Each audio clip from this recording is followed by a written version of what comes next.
Suppose you're standing on the surface of the earth. You get on the scale. It says 200 pounds.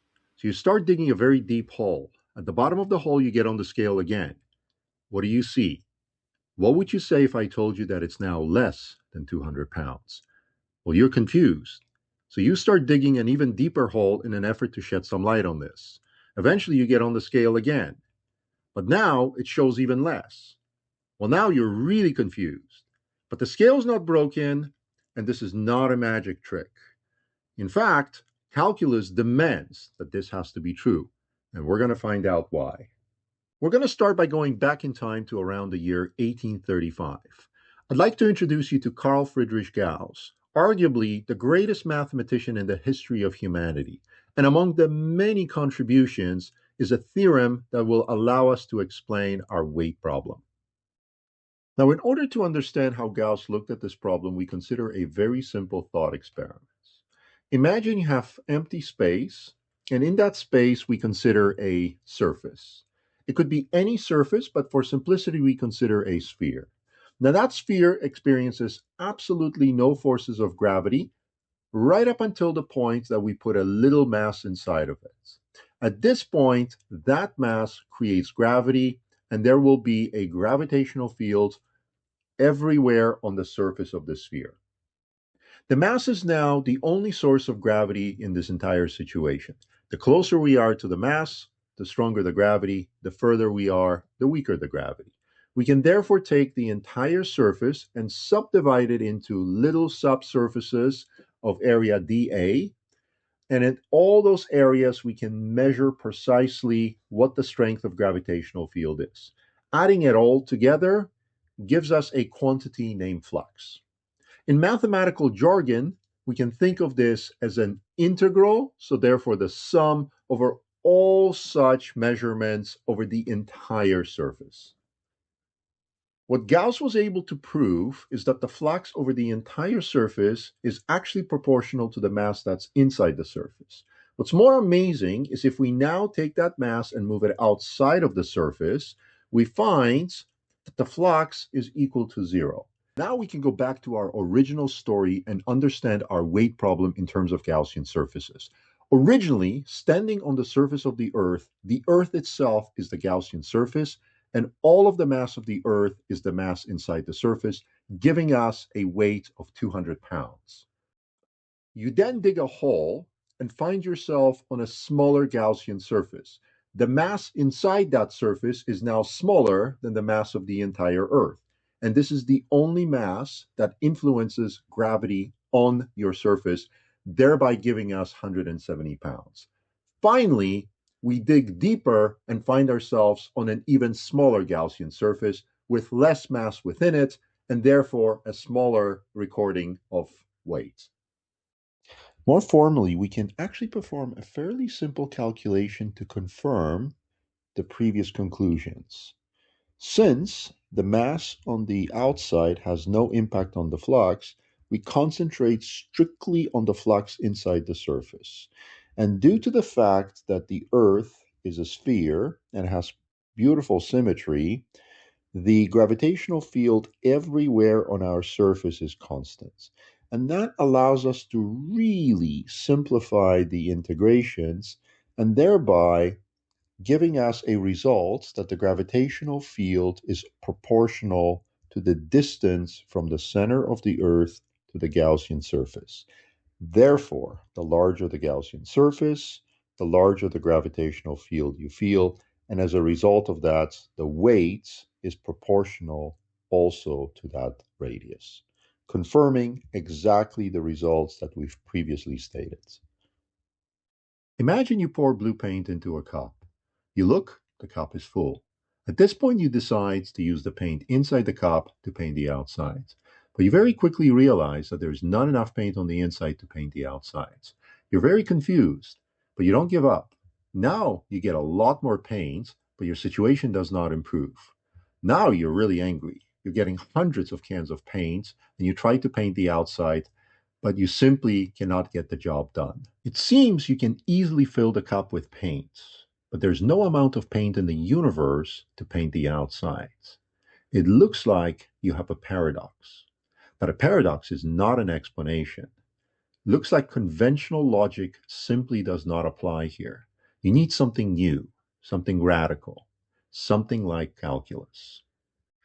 We're going to travel back in time to the year 1641. I'd like you to meet Evangelista Torricelli, a 17th century mathematician who first made this observation. Unfortunately, he did not have the benefit of calculus, as calculus was not yet invented, so he's going to need a lot of help to make sense of his discovery.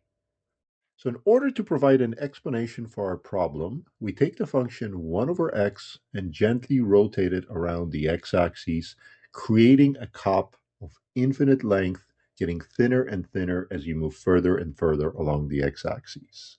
We now consider another thought experiment. Imagine you have a three-dimensional rendering of the cup.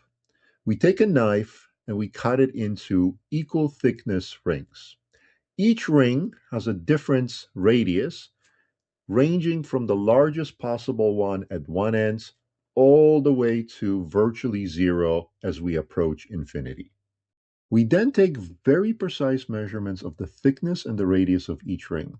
And notice something very interesting. The surface area is proportional to the radius, whereas the volume is proportional to radius squared. As a result of that, as the rings get smaller and smaller, the surface area will far exceed the volume that each ring can hold. So as we move towards infinity, the rings get smaller and smaller and smaller, and therefore the surface area will be far larger than the volume that it can hold. The conclusions here are unmistakable. Each small ring actually has a surface area that is far larger than its volume. But without the use of calculus, we are reduced to geometrical methods which are not nearly as precise and convincing of the fact that the surface area of the entire cup is infinite and its volume is finite. I'd like to introduce us to Sir Isaac Newton, who brings with him the idea of calculus and a radically different way of calculating volumes and surface areas of our cup. The idea here is to make each ring infinitesimally thin and use the ideas in calculus, specifically integration, to add them all up and get a sensible answer for volume and surface area. The entire cup is now composed of an infinite number of infinitesimally thin rings, ranging all the way from the largest one on one end all the way to infinity, where they're literally zero in radius. The tools of calculus give us a perfectly reasonable way to add up the volumes of each infinitesimally thin ring to give us a total volume that is perfectly finite as expected. If we repeat the exact same procedure for surface area, we now have a perfectly reasonable way to conclude that the area of the entire cup is indeed infinite. In the end, we've been able to use calculus to rigorously prove what was only suspected previously using geometrical techniques.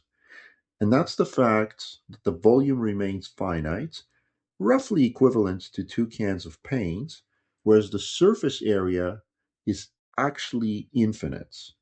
This has now rigorously been shown, and this is no longer a paradox. Imagine you're standing in front of a mountain, but this is no ordinary mountain. This mountain has sharp edges and it looks impossible to climb. But you're a great mountaineer. Surely there must be some areas that are smooth for you to grab onto and climb. But very quickly you discover that every single point has a sharp edge. So you look closer and closer and discover that no matter how close you look, every single point is a sharp edge. But how can this be?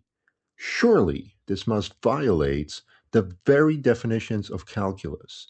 How can such a geometrical structure exist that is always continuous but absolutely nowhere smooth? We're going to start by going back in time to the year 1872. I'd like to introduce you to Carl Weierstrass, a German mathematician who almost broke calculus by inventing a function that is always continuous but never smooth. Most mathematicians of his time thought such functions simply didn't exist. So in order to get an appreciation for our problem, we're going to start with the function of absolute value of x. This is a function that is continuous. In other words, we can draw this function without ever leaving the blackboard, but it is not smooth at the point 0 and actually has a sharp edge. So this is a perfect example of a function that is continuous, but not smooth at exactly 1 point. The question is, can we construct a function that actually has sharp edges at every single point instead of just 1 point? We will start with a basic thought experiment. We're going to write down the simplest trigonometric function we can think of, a cosine, and we notice that it's perfectly smooth and continuous. As we start adding more trigonometric terms to it, we notice that the function starts oscillating more and eventually becomes extremely oscillatory. And finally, at some point, we start noticing that the function becomes so oscillatory that eventually every single point becomes an edge.